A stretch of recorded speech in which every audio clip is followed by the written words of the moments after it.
C'était un de ces week-ends du début de l'automne qui ne semblent jamais dangereux, le genre de moment porteur de plus de promesses que de mise en garde.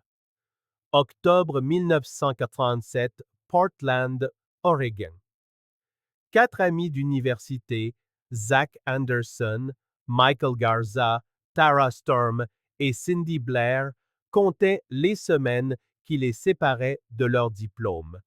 Ils avaient passé les 4 dernières années à bâtir des projets qui paraissaient infinis. Des emplois, des relations, des endroits où ils juraient de déménager un jour. Mais ce vendredi-là, tout ce qu'ils voulaient, c'était échapper au bruit du campus, respirer un air qui n'avait pas l'odeur des gaz d'échappement ou du café tiède. La forêt nationale de Blue Elk se trouvait à environ 2 heures et demie à l'est de Portland, nichée dans la chaîne des Cascades, près d'une ancienne route forestière qui n'avait pas été entretenue depuis des années. Les habitants la décrivaient comme paisible, à condition de savoir où l'on allait, une nature sauvage qui ne pardonnait aucune erreur. Aucun d'entre eux n'y était jamais allé, mais Michael avait emprunté une carte à un camarade de classe et y avait marqué un petit lac, soi-disant accessible par une vieille route de gravier partant de l'autoroute 26. Le plan était simple: partir le vendredi matin, camper 2 nuits et revenir le dimanche avant le coucher du soleil. Leurs amis racontèrent plus tard que les quatre étaient de bonne humeur ce matin-là. Zach, grand et vif d'esprit, était celui qui maintenait l'ambiance légère, même lorsque les autres s'inquiétaient de l'itinéraire. Michael, calme et pragmatique, était toujours au volant. Tara, étudiante en sciences de l'environnement, avait emporté son carnet de terrain et un appareil photo jetable. Et Cindy, la plus jeune, étudiante en art, documentait toujours les moments que les autres ignoraient. À 9h42, ils s'arrêtèrent à une station Chevron près de Gresham. Un reçu de cette station deviendrait plus tard le premier repère temporel pour les enquêteurs. L'employé se souvenait d'eux, en particulier de Cindy, qui avait demandé si la route menant à Blue Elk était entièrement goudronnée. Il lui avait répondu qu'elle l'était, en grande partie. Ce dernier mot le hanterait plus tard. Vers midi, ils furent aperçus à Timberline, prenant un repas dans un petit restaurant attenant à une épicerie. La serveuse s'en souvenait, car Tara avait laissé un pourboire original. Un polaroid de leur table, où ils souriaient tous. Au dos, elle avait écrit « Premier arrêt, dernier arrêt avant la liberté ». Ils quittèrent le restaurant vers 12h50, roulant vers l'est dans la Jeep Cherokee bleu clair de Michael. Des témoins qui les virent dirent que l'arrière du véhicule était rempli de matériel de camping. Une tente, une glacière rouge et un étui à guitare coincé derrière le siège arrière. Après cela, la piste d'épreuve s'amincit. Un pompiste travaillant de nuit dans une minuscule station-service près de Timberline Ridge déclara plus tard aux adjoints du shérif que la même Jeep s'était arrêtée juste avant la tombée de la nuit. Il s'en souvenait parce que l'une des filles, probablement Cindy, avait payé en espèces pour quelques litres d'essence, disant qu'ils en avaient juste assez besoin pour aller jusqu'au lac et revenir. Ils ne se rappelaient pas dans quelle direction ils avaient tourné en quittant la station, seulement que le brouillard avait commencé à descendre des montagnes et que la visibilité chutait rapidement. La forêt autour de Blue Elk avait une réputation non écrite, transmise entre les habitants qui y vivaient depuis assez longtemps pour savoir. Les routes changeaient après les tempêtes. D'anciens sentiers de service apparaissaient une année pour disparaître la suivante. Pendant les mois secs, la terre semblait ouverte et clémente. En automne, lorsque la brume flottait entre les pins et que le crépuscule tombait tôt, c'était un labyrinthe. Personne ne connaît l'itinéraire exact qu'ils ont emprunté, seulement que leur dernière présence connue provient de la caméra de surveillance délavée de cette station, horodatée à 19h18, un flou de phare perçant le brouillard. Les enquêteurs reconstituèrent plus tard ces dernières heures à travers ce qui avait été laissé derrière. Dans la chambre de Cindy, après que ses parents eurent signalé sa disparition, les inspecteurs trouvèrent son appareil photo Kodak jetable encore dans son étui, mais non développé. La première pellicule contenait des photos ordinaires du campus. La seconde n'avait qu'une seule image exposée. Une photo floue de Michael chargeant la Jeep, le brouillard déjà épais au loin. Leurs amis décrivaient le groupe comme inséparable. Ils s'étaient rencontrés lors de la semaine d'orientation. Zach et Michael s'étaient liés d'amitié grâce à leur passion pour les voitures. Tara et Cindy étaient devenus colocataires le même semestre. Au fil des ans, ils avaient fait d'innombrables courts voyages, mais jamais aussi profondément dans la forêt. L'ambiance parmi eux, d'après les souvenirs des autres, était optimiste. Ils plaisantaient sur le fait qu'ils se perdraient probablement et devraient manger des haricots en conserve pour le dîner. Zach avait écrit sur la lunette arrière de la Jeep avec du savon. Blue Elk ou rien. C'était censé être un week-end sans histoire, une anecdote à raconter lors de la remise des diplômes. Quelque part entre 20h et 21h, selon les données météorologiques extraites plus tard des services forestiers, une tempête commença à se former sur les cascades. Pluie froide, rafales de vent atteignant près de 65 km/h en altitude. La visibilité tomba à presque zéro. En 1987, le parc n'avait aucune couverture cellulaire et seulement quelques canaux de radio CB utilisés par les camionneurs et les rangers. Vers 21h27, un chauffeur de poids lourd nommé Ed Masters rapporta avoir entendu une faible voix féminine sur le canal 9, une fréquence souvent utilisée pour les urgences. Il ne l'a noté dans son journal de bord que parce que cela lui parut étrange. La voix disait « On fait demi-tour, je crois qu'on a manqué la route ». Puis des parasites. Il essaya de répondre, mais il n'y eut aucune réponse. À l'époque, il n'y prêta guère attention. Mais lorsque la nouvelle de la disparition de 4 étudiants de Portland dans la même région éclata 2 jours plus tard, Masters se manifesta. Il dit que la voix avait semblé jeune, effrayée, mais essayant de rester calme. Pour les enquêteurs, des années plus tard, cet appel CB devint le dernier signe de vie vérifiable. Aucun appel de détresse, aucun autre contact radio, aucune observation après ce moment.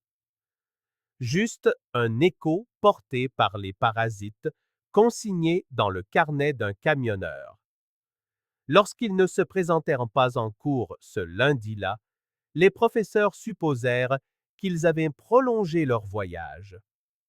Le mardi matin, les parents appelaient les résidences universitaires, laissant des messages sur des lignes fixes qui ne seraient jamais décrochées. Le mercredi, des avis de disparition furent déposés dans 4 comtés.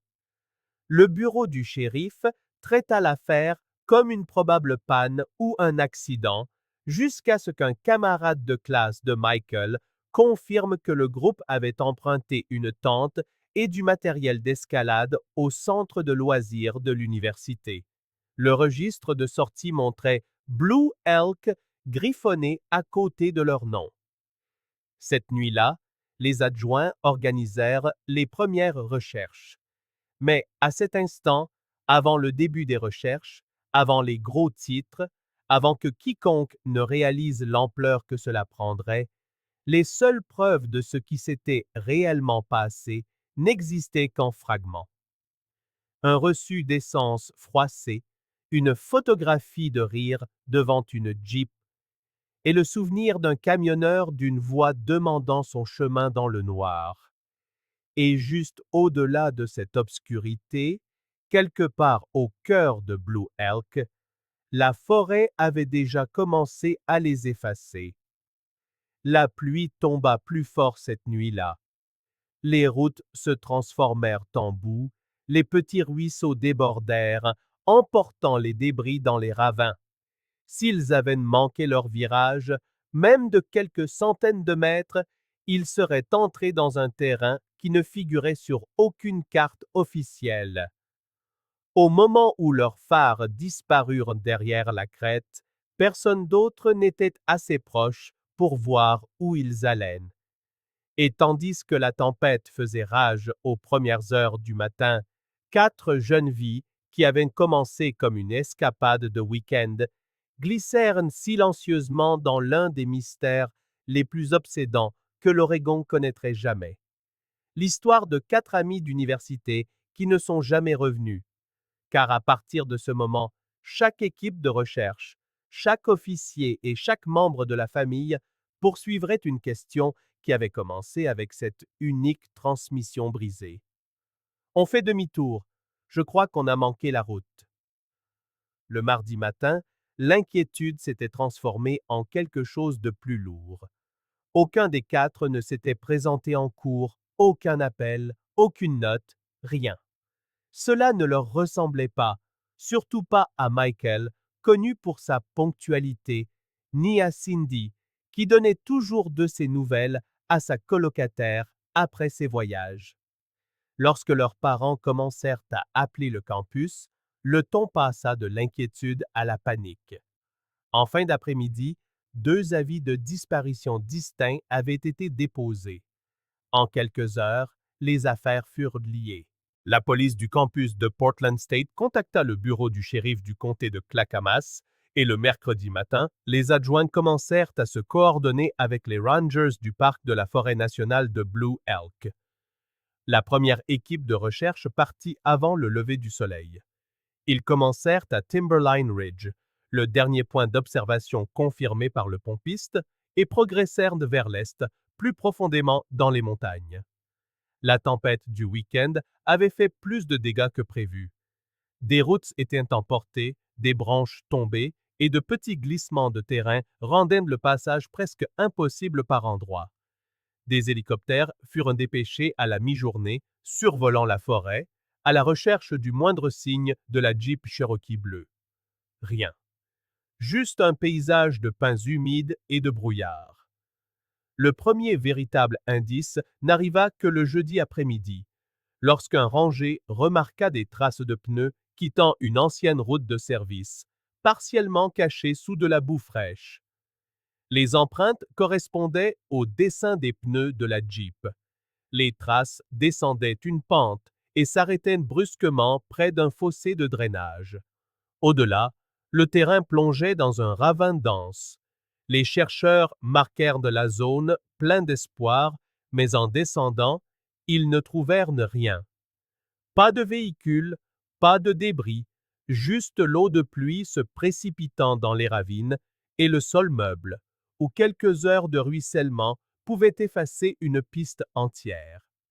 Les traces s'arrêtaient net, comme si la Jeep s'était volatilisée. À la fin de la première semaine, l'opération avait pris une ampleur considérable. Les chaînes d'information locales commencèrent à en parler. Des hélicoptères équipés de caméras infrarouges balayaient les crêtes. Des unités canines de 3 comtés se joignirent aux recherches. Des volontaires vinrent d'aussi loin que Bend.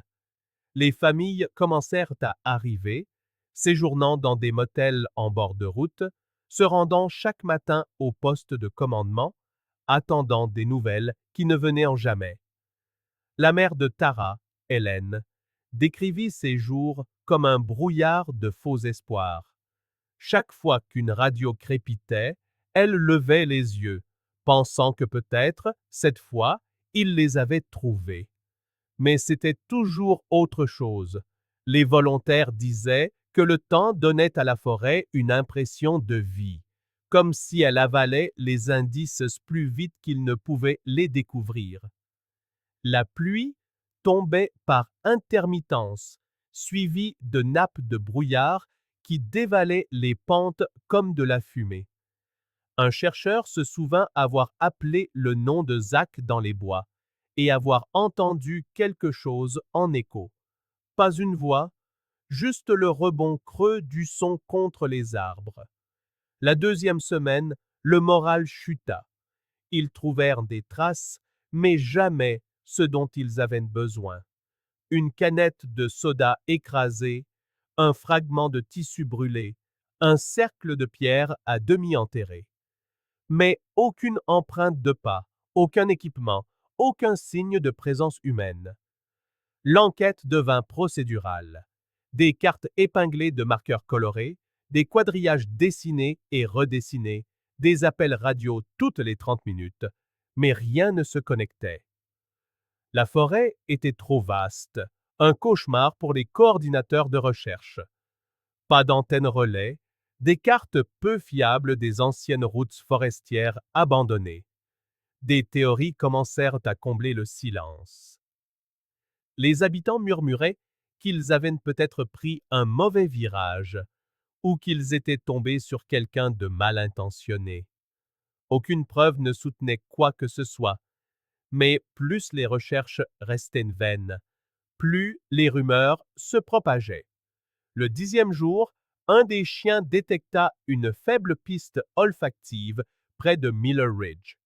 Le maître chien dit que l'animal était agité, tournant près d'une pente qui descendait vers une série de lacettes envahies par la végétation. Les chercheurs suivirent la piste sur près d'1 kilomètre avant de la perdre à nouveau dans une étendue d'eau stagnante. À la fin de la deuxième semaine, le shérif ordonna une pause dans les recherches au sol. La déclaration officielle invoquait des conditions dangereuses et un manque de nouvelles pistes. Officieusement, ils étaient à court d'options. La forêt les avait vaincus. Alors que les jours se rafraîchissaient, l'espoir commença à s'estomper. Des veillées aux chandelles eurent lieu sur le campus.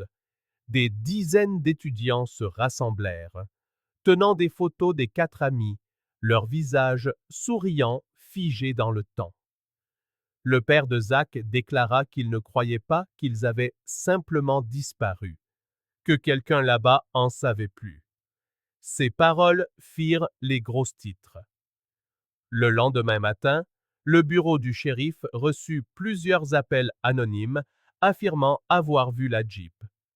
Chaque piste fut vérifiée. Chacune se révéla être une impasse. Thanksgiving passa. Les familles le passèrent ensemble dans le hall d'un motel, essayant de maintenir une certaine normalité. Elles parlaient de leurs enfants au présent, car lâcher prise signifiait admettre ce qu'elles n'étaient pas prêtes à croire. En décembre, la neige commença à recouvrir les hauteurs. Le service des parcs suspendit officiellement les recherches jusqu'au printemps. Le shérif annonça lors d'une brève conférence de presse que l'affaire restait ouverte, mais qu'aucune autre recherche n'était prévue. Les journalistes capturèrent le silence qui suivit. Le poste de commandement fut démantelé. Cartes et dossiers furent emballés et envoyés au stockage. Dans les archives officielles, le dossier se terminait par une seule ligne à l'encre noire. Aucune nouvelle preuve. Recherche suspendue jusqu'à nouvel ordre. Mais pour les parents, pour le ranger qui repassait encore en boucle cet appel radio grésillant, et pour le shérif qui savait à quelle vitesse l'épreuve pouvait disparaître dans ces bois, le silence ne ressemblait pas à une conclusion. Il ressemblait à une attente. Quelque chose de caché juste sous la surface, sous la boue et les aiguilles de pin. Et dans les années qui suivirent, ce silence allait devenir une légende. L'hiver qui suivit l'arrêt des recherches, la forêt gela.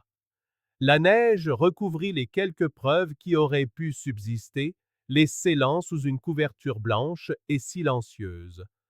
Au printemps, lorsque les crêtes de Blue Elk dégèlent, les équipes de recherche étaient parties depuis longtemps et l'affaire était passée des gros titres au souvenir.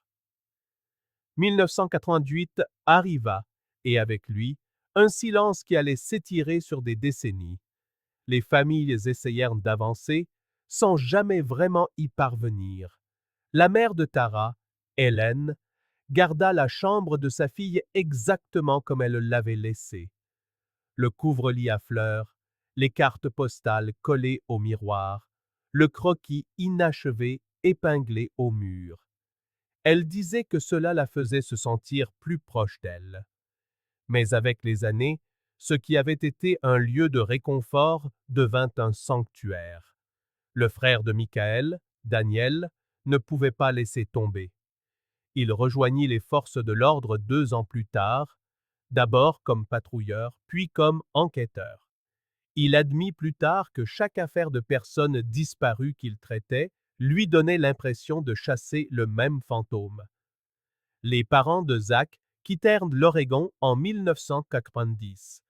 Ils dirent à leurs amis qu'ils avaient besoin de distance, mais les voisins remarquèrent qu'ils laissèrent de la lumière du porche allumée pendant des années. Le père de Cindy, un mécanicien silencieux, passa d'innombrables week-ends à parcourir seul les routes forestières, convaincu que la Jeep était allée plus au nord que les équipes de recherche ne l'avaient supposé. Aucun d'eux ne trouva quoi que ce soit. Chaque année, le 18 octobre, un petit article paraissait dans le journal local. Un rappel que 4 étudiants avaient disparu quelque part dans la forêt nationale de Blue Elk, leur véhicule jamais retrouvé. Pendant un certain temps, les gens laissaient des fleurs au début du sentier, mais ces gestes s'estompèrent aussi. Au milieu des années 90, l'histoire était devenue une mise en garde racontée par les rangers aux randonneurs inexpérimentés. La légende des 4 de Blue Elk, comme on les appelait dans les bars locaux, survécut dans les murmures, mi-souvenir, mi-légende. De temps en temps, quelqu'un prétendait voir quelque chose. En 1994, 2 chasseurs signalèrent une vieille Jeep bleue à moitié enfouie, mais les adjoints ne trouvèrent qu'une remorque de bûcheron renversée. En 1998, des randonneurs jurèrent avoir vu de la fumée de campement dans une zone interdite, mais un survol ne révéla rien. En 2000, les familles cessèrent de parler aux médias. Le dossier Blue Elk prenait la poussière dans la salle des preuves du shérif. Un des adjoints à la retraite, Carl Rains, déclara plus tard que ce qui le hantait le plus n'était pas le manque de preuves. C'était le sentiment que la forêt ne les avait pas encore rendus, que quelque part là-bas, sous les racines et la mousse, la vérité attendait. En 2005, une petite avancée technologique raviva l'intérêt. Le comté reçut des fonds pour la cartographie topographique numérique, un nouveau programme satellite conçu pour cartographier des terrains jusqu'alors inexplorés. Lorsque le logiciel rendit les premières images haute résolution de Blue Elk, le nouveau shérif, un homme plus jeune nommé Adam Keller, remarqua quelque chose d'inhabituel. De longues et fines dépressions sur l'une des crêtes, près d'une ancienne route d'accès, correspondaient à peu près à la zone où les dernières traces de pneus avaient été relevées en 1987. Il rouvrit discrètement l'affaire classée, chargeant 2 inspecteurs de réexaminer chaque document. Pour la première fois en près de 20 ans, les dossiers furent à nouveau étalés. Les photographies, les dépositions, les registres manuscrits. Keller était convaincu que si la Jeep était encore là, quelque part, de nouvelles technologies de cartographie pourraient la révéler.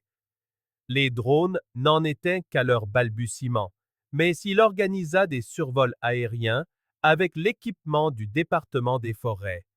Rien, Aucune signature métallique, aucun contour de véhicule, aucune perturbation du sol assez importante pour indiquer un accident. C'était comme si la Terre elle-même les avait engloutis. Pourtant, un bref instant, l'espoir renaquit. Les journaux publièrent un court article sur la reprise des recherches. Les familles furent recontactées. Ellen Storm, désormais fragile et vivant seule, déclara aux journalistes qu'elle ne voulait pas de faux espoirs. Elle voulait seulement que l'on retrouve sa fille avant sa mort. Mais lorsqu'une autre année s'écoula sans résultat, le shérif réduisit l'enquête. En 2007, l'affaire fut à nouveau et discrètement reclassée comme inactive. Pour ceux qui vivaient encore près de Blue Elk, l'histoire avait acquis une sorte de révérence inquiétante. Les gens évitaient cette parcelle de forêt. Certains disaient que les boussoles s'affolaient près de l'ancienne route où les traces de pneus avaient été trouvées. D'autres affirmaient qu'on pouvait encore entendre de faibles voix sur les radios CB tard dans la nuit. Rien ne fut jamais confirmé, mais ces récits conféraient à la région une aura de peur presque sacrée.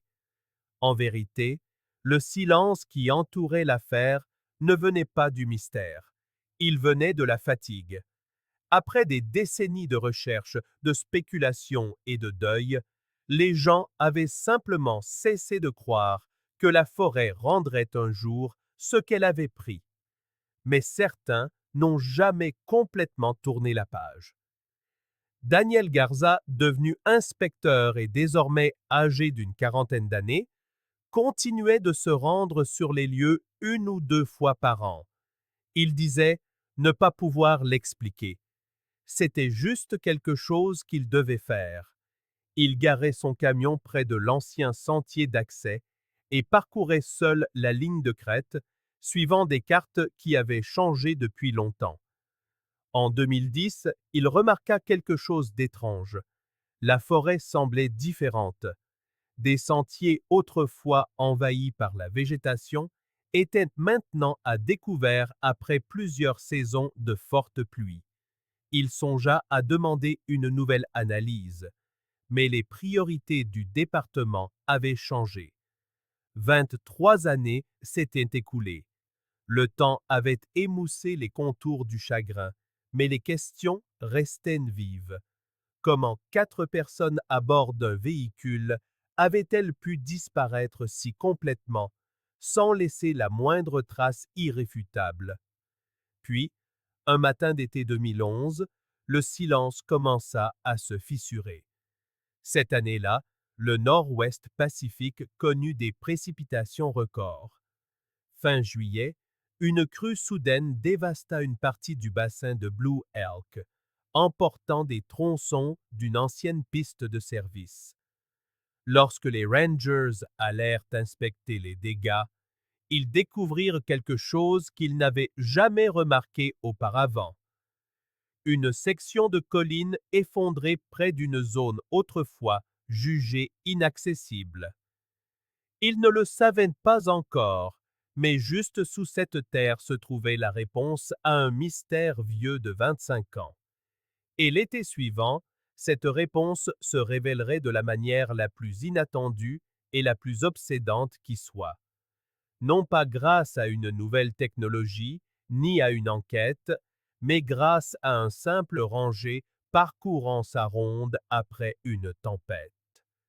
Chaque affaire sur cette chaîne n'est pas qu'une simple histoire, c'est des semaines de fouilles dans les archives, de vérification des faits et de reconstitution de vies réelles qui ont été perdues. Chaque épisode demande près de 15 jours de recherche et de longues nuits à poursuivre la vérité. Nous faisons cela parce que ces histoires comptent et que quelqu'un, quelque part, mérite encore qu'on se souvienne de lui. Si vous voulez que nous continuions à lever le voile sur ces mystères, prenez une petite seconde pour aimer la vidéo, vous abonner et nous dire en commentaire quelle partie de l'affaire d'aujourd'hui vous a le plus touché. Votre soutien nous permet de continuer et si vous voulez voir d'autres affaires classées et résolues, les liens vous attendent dans la description ci-dessous. Maintenant, revenons à l'affaire. La tempête qui s'abattit sur la forêt nationale de Blue Elk à la fin du mois d'août 2012 fut de celles qui remodèlent les paysages. Elle commença par 3 jours de pluie battante, puis devint violente, déracinant de vieux pins et inondant les vallées inférieures. Lorsque le ciel s'éclaircit, le sol s'était déplacé d'une manière que personne n'avait vue depuis des décennies.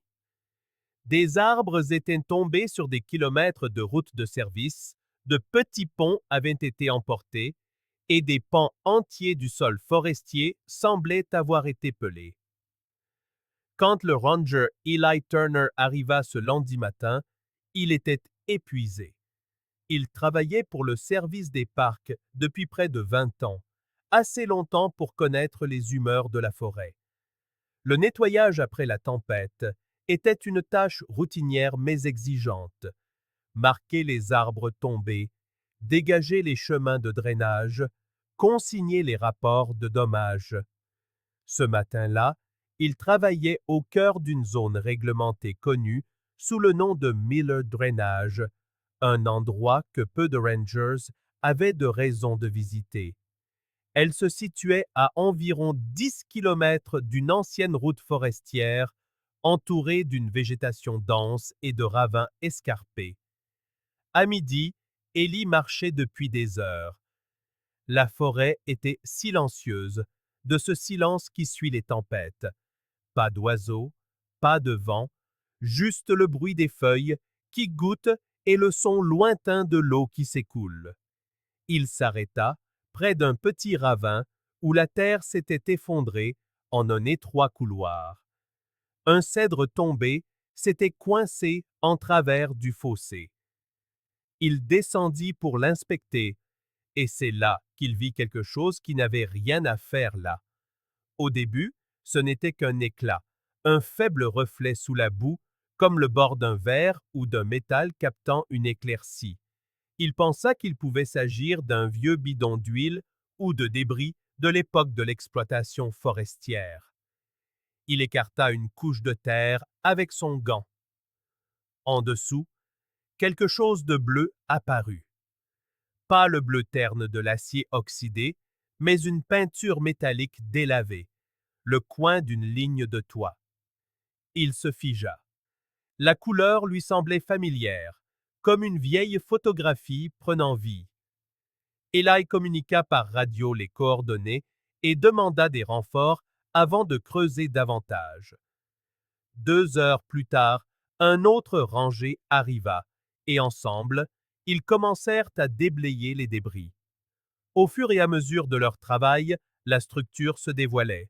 Le cadre d'un pare-brise, une partie d'un toit, puis la courbe inimitable du capot d'un véhicule. La boue l'avait enseveli pendant des années. La partie supérieure était-elle encore intacte, mais la moitié inférieure avait fusionné avec la terre, presque fossilisée. Plus ils creusaient, plus il devenait évident ce qu'ils avaient sous les yeux. Une Jeep Cherokee, modèle de la fin des années 1980, autrefois bleu clair. Eli ne le dit pas à voix haute, mais les deux hommes savaient ce que cela signifiait. Chaque ranger du district connaissait l'histoire des étudiants disparus en 1987. 4 amis qui s'étaient volatilisés lors d'un séjour en camping et dont la Jeep n'avait jamais été retrouvée. C'était devenu une légende de feu de camp, une histoire du parc transmise au fil des décennies lors des briefings de recherche. Ils appelèrent immédiatement. En quelques heures, le bureau du shérif avait bouclé le site. Le lendemain matin, une équipe de récupération scientifique de Salem était sur les lieux. L'excavation était délicate. Le sol était instable et chaque mouvement risquait de provoquer de nouveaux glissements de terrain. Morceau par morceau, ils retirèrent la boue et les débris, jusqu'à ce que la carrosserie de la Jeep soit entièrement visible. La forêt l'avait mieux conservée que quiconque ne l'aurait cru. La rouille avait rongé le châssis, mais les vitres étaient encore presque intactes. Lorsqu'ils forcèrent la portière côté conducteur, l'air qui s'en échappa était froid, vicié, scellé depuis 25 ans. À l'intérieur se trouvaient 4 corps, squelettiques, partiellement momifiés par le climat de la montagne. 2 sur les sièges avant, 2 à l'arrière. La découverte figea tout le monde sur place. Pendant un long moment, personne ne parla. L'identification commença immédiatement. Le numéro de série du véhicule correspondait à l'immatriculation de Michael Garza, confirmant ce que beaucoup soupçonnaient déjà. Mais ce furent les petits détails qui laissèrent tout le monde mal à l'aise. La veste en jean de Cindy Blair était posée sur la banquette arrière, encore soigneusement pliée comme si elle avait servi à se réchauffer. À côté d'elle, un appareil photo, un Kodak jetable, jauni par le temps mais intact. Dans le plancher côté conducteur, ils trouvèrent une montre-bracelet fissurée qui affichait encore l'heure correcte lorsque la lumière du soleil frappait son cadran. Les enquêteurs découvrirent plus tard qu'elle était à énergie solaire. Elle appartenait à Zach Anderson. Lorsque l'équipe du médecin légiste retira délicatement les restes, ils notèrent qu'aucune des ceintures de sécurité n'était attachée. Chaque squelette présentait des signes de traumatisme compatibles avec un accident, fractures aux côtes, aux bras, au crâne. Mais ce qui les frappa le plus, c'est le peu de preuves de mouvement après l'impact. Il semblait qu'aucun d'entre eux n'était sorti du véhicule. Ils étaient restés là, ensemble, jusqu'à la fin. En 48 heures, la nouvelle de la découverte parvint aux familles. Les appels arrivèrent discrètement, tard dans la nuit. La plupart d'entre eux avaient cessé d'attendre des nouvelles depuis des années. Pour certains, la sonnerie du téléphone apporta plus de confusion que de soulagement. La mère de Tara, maintenant septuagénaire, fut informée avec douceur que le dossier de sa fille était enfin résolu. Elle aurait pleuré, puis demandé à l'officier de répéter le lieu, car même après tout ce temps, elle se souvenait encore du nom de ces routes. Le frère de Michael, Daniel, l'ancien inspecteur qui avait passé des années à arpenter la région, se rendit lui-même sur le site. Il se tint derrière le ruban jaune pendant qu'une grue extrayait la Jeep du ravin. Plus tard, il a dit qu'il n'avait pas pleuré. Il se sentait juste vide, comme si son corps rattrapait quelque chose que son esprit savait déjà depuis des années. Alors que l'épave était ramenée à la surface, les enquêteurs commencèrent à documenter chaque détail. La Jeep était sortie d'une section de route non balisée qui s'était effondrée lors de la tempête de 1987. La chute était de près de 20 mètres dans un ravin caché, dissimulé par des arbres et des broussailles épaisses. En raison de la pente abrupte, le véhicule s'était retourné et avait atterri sur le toit, coincé entre des rochers et des troncs d'arbres tombés.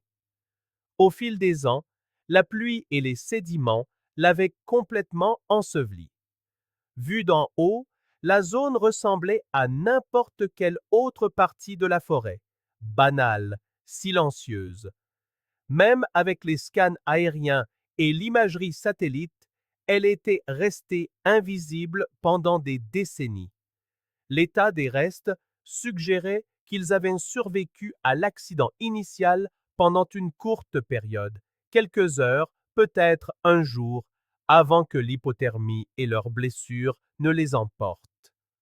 Les enquêteurs trouvèrent des restes d'emballage de nourriture, un thermos à moitié vide et des signes qu'ils avaient tenté d'allumer un feu près du tableau de bord en utilisant le papier d'un livret de cartes. La tentative avait échoué. Le briquet qu'ils avaient utilisé était vide. Eli Turner, Le ranger qui a découvert le véhicule a dit plus tard qu'il n'avait pas eu l'impression de trouver quelque chose de nouveau. Il avait plutôt eu le sentiment de découvrir quelque chose que la forêt avait gardé. Il ne pouvait se défaire de l'idée que la tempête avait exposé la Jeep volontairement, comme si la Terre elle-même avait finalement décidé que suffisamment de temps s'était écoulé. Lorsque la nouvelle éclata publiquement, elle raviva l'affaire dans les médias nationaux. De vieilles photographies resurfacent montrant les quatre amies souriantes devant leur dortoir, riant près de la Jeep, tenant des tasses de café sur les marches du campus. Les images de la récupération furent diffusées sur toutes les grandes chaînes cette semaine-là. Les journalistes parlèrent d'un miracle qui apportait enfin une conclusion. Mais pour les plus proches des victimes, conclusion n'était pas le mot qu'ils utilisaient. C'était le choc, un deuil ravivé, des questions qui refaisaient surface. Pourquoi ne les avait-on pas trouvées plus tôt? Les recherches initiales auraient-elles pu manquer cette zone précise de seulement quelques centaines de mètres? Et si c'était le cas, que dire de toutes les heures, de l'argent et des effectifs investis dans la recherche originale? Le shérif Keller, qui avait rouvert l'affaire en 2005, s'adressa aux journalistes lors d'une conférence de presse 2 jours après la découverte. Il confirma que le lieu se situait juste en dehors du périmètre initial de recherche de 1987, une section jugée trop escarpée et peu susceptible de permettre l'accès d'un véhicule. L'ironie n'échappa à personne. En une semaine, les restes furent formellement identifiés grâce à des analyses dentaires et ADN. La cause du décès pour les quatre fut répertoriée comme traumatisme multiple par force contondante et hypothermie. Pour la communauté qui avait porté cette histoire pendant 25 ans, la découverte mit fin à des décennies d'incertitude, mais pas au malaise qui l'accompagnait. Les journalistes décrivirent la forêt comme réclamant son passé, rendant ce qu'elle avait pris. Mais ceux qui étaient là, qui avaient vu la carcasse rouillée de la Jeep extraite du sol, disaient que le sentiment était différent. Ce n'était pas une fin, mais un rappel obsédant de la proximité à laquelle ils avaient toujours été.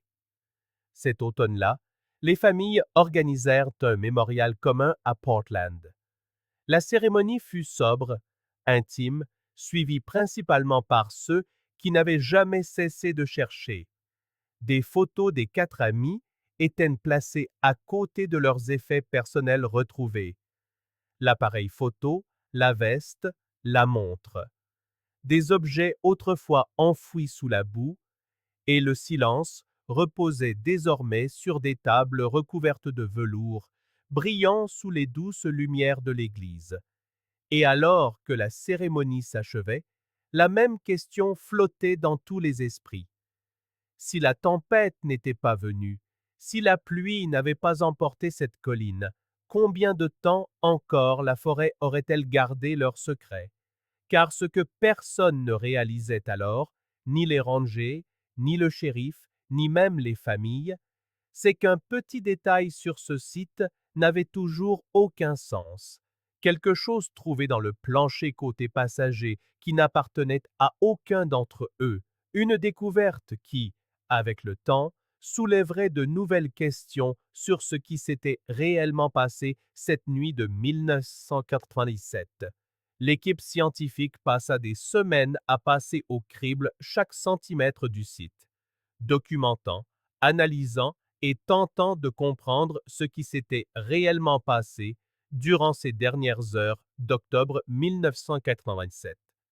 La tempête était passée depuis longtemps, la colline avait été stabilisée et ce qu'il restait de la Jeep était maintenant conservé dans un hangar scellé près de Salem. Les techniciens travaillaient en silence, brossant la terre, étiquetant des fragments et consignant tout des fibres de tissu à la position des os. Chaque minuscule indice comptait. Les premières découvertes étaient simples. La Jeep était sortie d'un chemin forestier qui n'apparaissait sur aucune carte officielle de cette année-là. Il était escarpé, non entretenu et déjà envahi par la végétation à l'époque, ce qui suggérait qu'il s'était écarté de plusieurs kilomètres de leur itinéraire. Selon l'analyse topographique, le véhicule avait glissé sur près de 20 mètres dans un ravin, s'était retourné une fois et avait atterri sur le toit entre deux grands pins. Le toit avait été enfoncé, mais pas complètement écrasé. Il restait assez d'espace pour que les passagers puissent bouger. Les enquêteurs conclurent qu'au moins deux d'entre eux, probablement Michael et Zach, étaient encore en vie pendant plusieurs heures après l'impact. À l'intérieur de la Jeep, l'habitacle racontait une histoire silencieuse de panique et de survie. La portière côté conducteur était coincée, mais la portière passager montrait des signes d'avoir été forcée de l'intérieur. Une lampe de poche fut trouvée près de la console, sa batterie corrodée, mais toujours reconnaissable. La boîte à gants était ouverte, son contenu éparpillé. Des cartes, des emballages, un briquet, une note pliée écrite par Cindy qui disait simplement « Il pleut toujours. On essaye de faire demi-tour. » Cette note, écrite au crayon sur du papier de carnet humide, deviendrait plus tard l'un des détails les plus poignants de l'affaire. Le rapport du médecin légiste indiquait comme cause de décès un traumatisme par force contondante combiné à l'hypothermie.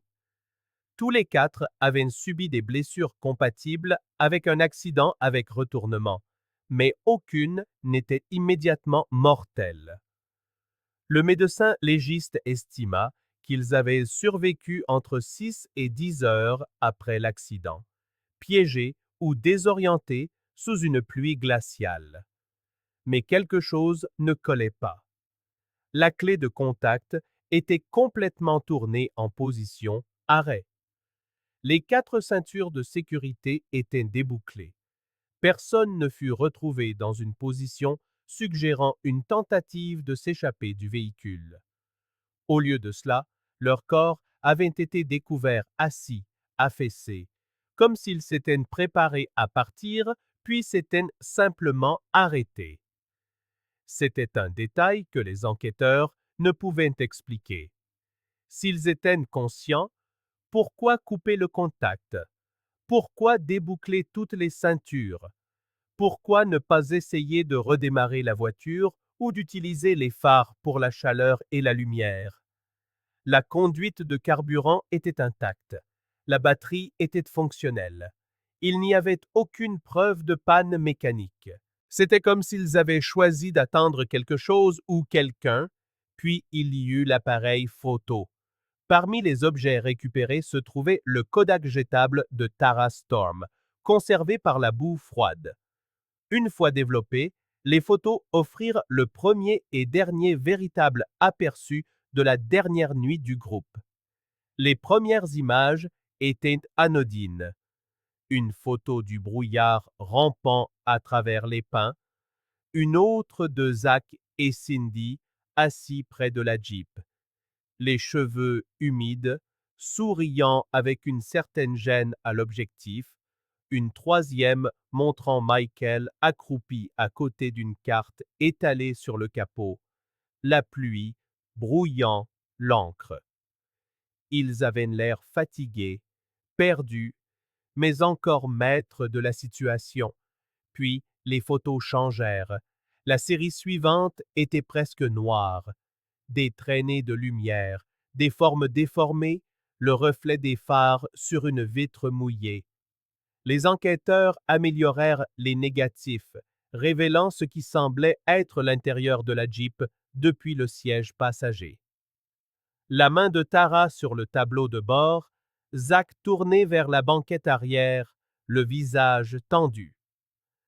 L'horodatage suggérait que ces photos avaient été prises des heures après le coucher du soleil. La dernière photo était différente des autres. Elle montrait le pare-brise avant de l'intérieur de la Jeep. Au-delà, rien d'autre qu'un épais brouillard blanc, à l'exception de 2 points de lumière au loin, faibles et parfaitement symétriques, comme si des phares leur faisaient face. Les experts examinèrent l'image à plusieurs reprises. Certains pensaient qu'il s'agissait d'un reflet, leur propre phare ricochant sur la brume ou l'humidité dans l'air. D'autres n'en étaient pas si sûrs. Le motif de la lumière était inhabituel, comme s'il était stationnaire, non dispersé. Un analyste écrivit dans ses notes pourrait être une source secondaire, distance incertaine, aucun repère de terrain identifiable. Quoi que ce fût, c'était la dernière photo prise avant l'accident. Les archives météorologiques confirmèrent que le 17 octobre 1987, un système de brouillard dense avait recouvert les versants ouest de Blue Elk entre 20h et 3h du matin. La visibilité était parfois tombée en dessous de 5 mètres. Combiné à de fortes pluies, le moindre mauvais virage pouvait rendre la navigation impossible. La théorie était que Michael, en essayant de faire demi-tour sur la route étroite, avait mal jugé le bord de la pente. Les pneus de la Jeep avaient probablement glissé sur la boue et perdu leur adhérence, les envoyant dans le ravin avant que quiconque ne puisse réagir. Mais cette explication avait ses limites. Les enquêteurs ne parvenaient pas à comprendre pourquoi ils s'étaient autant écartés de leur itinéraire. La carte trouvée dans la boîte à gants montrait leur trajet prévu. Une boucle qui aurait dû les maintenir près de la route de service principale. L'endroit où la Jeep fut retrouvée n'était même pas proche. Ils avaient conduit près de 10 kilomètres au-delà de toute limite logique. Certains ont supposé qu'ils avaient suivi un mauvais balisage. D'autres pensaient qu'ils avaient pris le lit d'un ruisseau asséché pour une route dans la tempête.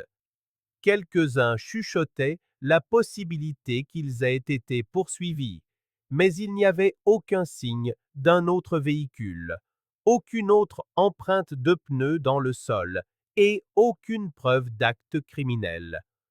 Tout indiquait la confusion, l'épuisement et une météo qui se dégradait, une tempête parfaite de malchance et d'erreurs humaines. Pour les familles, les rapports d'expertise offrirent des réponses, mais pas la paix. Savoir comment ils étaient morts n'était pas la même chose que de comprendre pourquoi. Pourquoi n'avaient-ils pas allumé un feu à l'extérieur du véhicule? Pourquoi n'avaient-ils pas tenté de remonter jusqu'à la route? Les preuves suggéraient que quelqu'un avait ouvert la portière arrière et fait quelques pas sous la pluie. Une empreinte de botte partielle, conservée sous la couche de terre. Elle appartenait à Michael. Il avait tenté de quitter la Jeep. Il n'avait fait que quelques mètres avant de faire demi-tour. Les experts ont émis l'hypothèse que le brouillard avait réduit leur monde à une bulle de néant blanc. Désorientés, blessés et frigorifiés, ils n'auraient probablement pas pu distinguer le haut du bas. Le brouillard à cette altitude était assez dense pour bloquer complètement la lumière de la Lune. Ils n'auraient pas vu à plus de quelques mètres devant eux. Pour eux, même les phares auraient été entièrement absorbés. Sur l'une des photos récupérées, les enquêteurs remarquèrent quelque chose de petit, une forme faible dans le reflet de la vitre. Certains dirent que cela ressemblait à des branches éclairées par leur propre phare. D'autres pensèrent que cela ressemblait à un visage.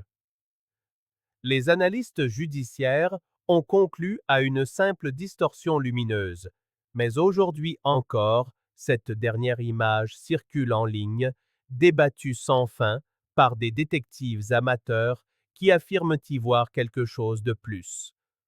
Lorsque le bureau du shérif a publié son rapport officiel au début de l'année 2013, Il concluait que l'accident n'était pas mortel en soi, mais que les conditions qui avaient suivi s'étaient avérées fatales. L'hypothermie et la confusion s'étaient rapidement installées, altérant leur jugement. Le contact coupé, supposait-il, aurait pu être une tentative d'économiser la batterie, bien que la raison pour laquelle toutes les ceintures de sécurité étaient détachées en même temps restait inexpliquée. Eli Turner, le garde forestier qui les a découverts, a raconté que lorsqu'il est retourné sur les lieux des mois plus tard, il ne pouvait s'empêcher de penser à cette dernière photographie, à ces deux faibles lueurs dans le brouillard. Il disait que cela le faisait se demander si, dans leurs derniers instants, le groupe n'avait pas cru voir arriver des secours, des phares perçant la tempête, un signe que quelqu'un les avait trouvés. Et si c'était vrai, c'est peut-être pour cela qu'ils avaient coupé le moteur, peut-être pour cela qu'ils avaient détaché leur ceinture. Ils pensaient être secourus. La tragédie, c'est que personne n'est jamais venu. Les enquêteurs ont clos le dossier ce printemps-là, convaincus que le mystère avait été résolu autant qu'il pouvait l'être. Mais alors que la Jeep était finalement transportée vers un entrepôt, un petit élément de preuve revenait sans cesse dans les rapports internes. Quelque chose qui ne correspondait ni à la chronologie des événements, ni à aucun inventaire connu. Un petit porte-clés métallique, retrouvé sur le plancher côté passager, gravé de 3 lettres. DGR. Il ne correspondait aux initiales d'aucune des victimes et dans les mois qui suivirent, tandis que les bases de données judiciaires croisaient les informations ADN et les registres de propriété, ces 3 lettres allaient discrètement rouvrir une question que personne n'avait osé poser. Quelqu'un d'autre avait-il été avec eux cette nuit-là dans la forêt de Blue Elk? La cérémonie était sobre, sans publicité, sans annonce, juste un petit rassemblement près du bord du ravin où la Jeep avait été retrouvée, le genre d'endroit que l'on pouvait manquer si l'on clignait des yeux en passant. Quelques bancs en bois faisaient face à une simple stèle de granit gravée de 4 noms: Zach Anderson, Michael Garza, Tara Storm et Cindy Blair. 25 années de recherche, d'attente et d'interrogation prenaient enfin fin. Pourtant, le silence qui pesait sur cette clairière n'avait rien de paisible. Il résonnait comme quelque chose d'inachevé. Le service des parcs a fait en sorte que la cérémonie soit brève. Un vent léger soufflait à travers les pins, courbant les hautes herbes près de la pente qui avait englouti leur véhicule pendant une génération. Les familles se tenaient côte à côte, plus âgées maintenant, les visages marqués par le temps et les souvenirs. Elles avaient vécu plus de 2 décennies de questions sans réponse, de fausses pistes et de discrets anniversaires.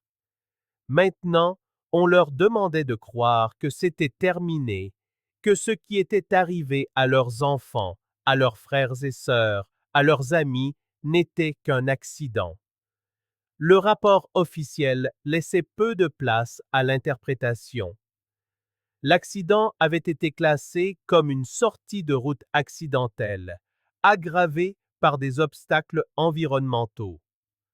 En termes plus simples, mauvais temps, mauvaise visibilité et malchance.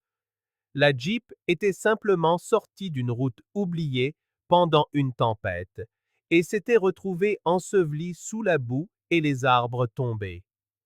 Il n'y avait aucun signe d'acte criminel, aucune implication extérieure. Affaire classée. Mais alors que l'enquête touchait à sa fin, quelque chose dans toute cette histoire continuait de tarauder ceux qui l'avaient vécu de près, en particulier l'homme qui les avait retrouvés. Eli Turner, le garde forestier qui était tombé sur l'épave, s'était peu exprimé dans les médias après la découverte. Mais dans des conversations privées avec ses collègues, il a admis quelque chose qui le dérangeait profondément. Il avait patrouillé ce même secteur de la forêt pendant des années, cette même zone de 10 kilomètres, les mêmes sentiers, les mêmes passages à guet, et jamais il n'avait vu cette clairière. Jamais il n'avait remarqué le glissement de terrain où la Jeep avait été retrouvée. Il décrivait l'endroit comme s'il était apparu de nulle part, non pas fraîchement formé par la tempête, mais révélé, comme quelque chose qui avait toujours été là, caché à la vue de tous. Les habitants se sont emparés de cette idée. Ils ont commencé à appeler l'endroit la route creuse, un nom qui a commencé comme un murmure parmi les gardes forestiers et s'est lentement frayé un chemin dans le folklore local. Les gens disaient que la forêt avait gardé la Jeep cachée, l'avait avalée jusqu'à ce qu'elle décide de la rendre. C'était de la superstition, bien sûr, mais il y avait quelque chose dans la précision de la découverte qui déstabilisait même les esprits les plus rationnels. La façon dont une seule tempête, après 25 ans, avait déplacé le terrain juste assez pour qu'Ellie aperçoive cet éclat de bleu métallique. Lorsque des journalistes lui ont demandé des années plus tard ce qu'il pensait de ce nom, il ne l'a pas nié. Il a simplement dit « Tout ce que je sais, c'est que je suis passé devant cette crête un nombre incalculable de fois, et jusqu'à ce jour-là, elle n'était pas là. » Après la cérémonie, les familles ont enterré leurs proches ensemble, dans une concession commune à la périphérie de Portland. Ce n'était pas leur souhait initial. Chacun avait autrefois prévu un lieu de repos séparé. Mais quelque chose dans la découverte, la façon dont les quatre avaient été retrouvés côte à côte, rendait la séparation incongrue. Une seule pierre tombale fut placée au-dessus d'eux, gravée des mots. Ensemble, enfin à la maison. Le frère de Michael, Daniel, fut le dernier à partir ce jour-là. Il resta longtemps debout, fixant la pierre, son insigne de policier scintillante dans la faible lumière de l'après-midi. Il avait passé la moitié de sa vie à chercher la vérité, et maintenant qu'il l'avait, cela ne ressemblait pas à une victoire. C'était comme se tenir au bord d'une histoire qui refusait de se terminer. Il ne pouvait s'empêcher de penser à ce porte-clés qu'ils avaient trouvé sur le plancher côté passager, celui qui n'appartenait à personne. 3 petites lettres gravées dans le métal. DGR. Les inspecteurs avaient vérifié tous les registres, toutes les bases de données. Aucune connexion, aucune personne disparue, aucun témoin, aucun rapport antérieur ne correspondait à ces initiales. Finalement, cela fut classé comme une coïncidence, une babiole de station-service peut-être oubliée par quelqu'un avant le voyage.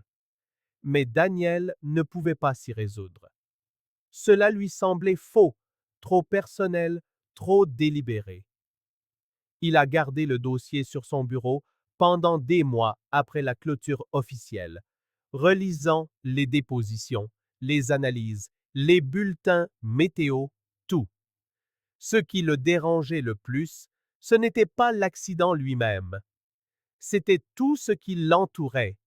Le brouillard, la désorientation, la façon dont la forêt semblait avoir effacé toute trace d'eux, pour ensuite les restituer parfaitement conservés, presque intacts, comme si le temps s'était arrêté à l'intérieur de ce ravin. Des années plus tard, la zone fut définitivement fermée aux randonneurs, non pas par superstition, mais parce que la pente était encore instable. La pluie continuait d'éroder la colline, déplaçant débris et terre. Chaque saison, quelque chose d'autre refaisait surface. Des fragments de la Jeep, des éclats de verre, une jante, des morceaux de leur équipement de camping. Des petits rappels que même lorsque la forêt rend quelque chose, elle ne rend jamais tout. Les visiteurs qui s'aventuraient près du site décrivaient une quiétude étrange, sans oiseaux, sans vent, juste le faible bourdonnement du silence qui semblait flotter dans l'air. Les gardes forestiers évitaient les longues patrouilles près de cette section, Même les GPS y fonctionnaient parfois mal, une anomalie attribuée à la topographie et aux interférences, mais qui ne faisait qu'alimenter davantage la légende. Eli Turner a pris sa retraite 2 ans plus tard. Il disait qu'il n'oublierait jamais la sensation qu'il a eue en se tenant dans ce ravin, fixant la Jeep pour la première fois. Il disait que ça ne ressemblait pas à une découverte. C'était comme se sentir observé. Lorsque les intervieweurs lui demandaient ce qu'il voulait dire, il n'entrait pas dans les détails. Il disait simplement que certains endroits dans la nature ne veulent pas être trouvés et que lorsqu'on les trouve, il vaut mieux ne pas demander pourquoi. Avec le temps, l'histoire des 4 de Blue Elk s'est de nouveau estompée. Les reportages ont cessé. Les documentaires se sont terminés. Mais les gens qui l'avaient vécu, les familles, les sauveteurs, les habitants qui se souvenaient de cette tempête, la portaient en silence, car au fond d'eux, ils savaient tous qu'aucune enquête, aucune preuve, aucune carte ne pourrait jamais expliquer entièrement comment 4 jeunes adultes avaient pu disparaître si complètement dans un endroit qui avait été fouillé des centaines de fois. La dernière image du dossier est une vieille photographie prise au printemps 1987, les 4 ensemble lors d'un pique-nique sur le campus. Le bras de Zach est posé sur l'épaule de Michael, Tara est agenouillée dans l'herbe à côté de Cindy, toutes deux riant de quelque chose juste hors du cadre. Les couleurs sont maintenant passées par le soleil, le grain du film est doux, mais la vie sur leur visage est indéniable. C'est la même photo qui passe à la fin de la petite vidéo commémorative du parc, projetée chaque mois d'octobre au poste des gardes forestiers pour les visiteurs qui posent des questions sur l'affaire. La voix du narrateur se termine toujours sur la même phrase. Ils étaient jeunes, ils étaient heureux, et ils n'auraient jamais dû disparaître.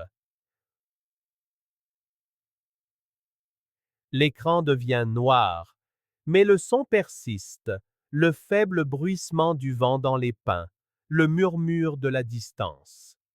Parce que même aujourd'hui, dans cette forêt, il y a des endroits où l'air semble plus lourd, où les boussoles s'affolent et où le silence porte le poids de quelque chose qui n'est pas entièrement compris. Et peut-être que c'est tout ce qui reste d'eux maintenant, pas seulement l'histoire de 4 amis perdus dans le temps, mais un rappel que parfois, le monde ne cache pas ses secrets par malveillance. Parfois, il les garde simplement, tranquillement, jusqu'à ce qu'il décide que nous sommes prêts à savoir. Mais pour ceux qui se sont tenus au bord de ce ravin, regardant la Terre rendre ce qu'elle avait pris 25 ans auparavant, la vérité n'a jamais eu le goût de la conclusion. C'était plutôt un avertissement que même dans les lieux les plus familiers, c'est toujours la forêt qui décide de ce que nous avons le droit de trouver.